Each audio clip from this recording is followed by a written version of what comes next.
Ever feel like you hired help, but somehow you get more work, not less? This is a problem and it's fixable. Why does every new hire feel so slow? It takes so long to onboard them, even though when they look perfect on paper and you had a great interview. Because everything still lives inside your head. You hire someone smart, great resume, solid interview. You're excited.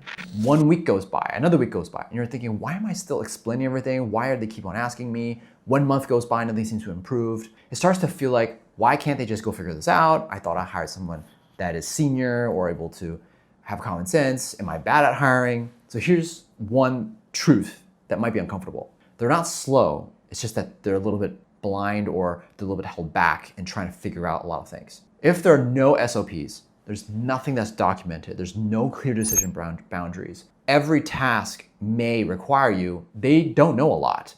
They don't know how you want things done, what good actually looks like, where they're allowed to decide versus where they need approval. So a lot of times they may wait or they're not sure. So they slack you, they double check everything, and now you're the bottleneck again. You're answering the same questions again. Should I do it this way or that? Is it urgent or can it wait? Is this how you usually handle it? So the key here is that it's not because they're incapable, it's because the rules of the game currently only really exist in your head.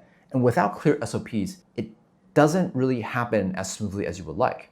Every task feels new, every output feels inconsistent, every hire needs live training forever. So SOPs aren't necessarily about preventing you from micromanaging. They're more about making the expectations more visible. And without them, people guess. And guessing slows everything down. Without decision boundaries, this happens. People avoid making calls on their own.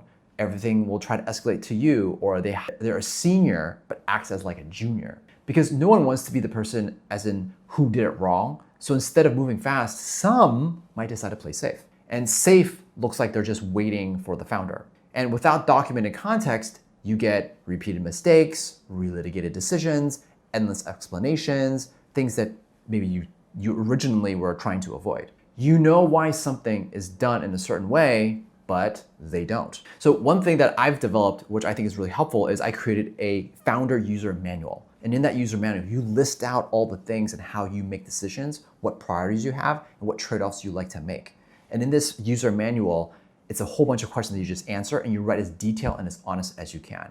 Once they know all of those things, every time they ask you, you don't have to lose always another hour explaining everything.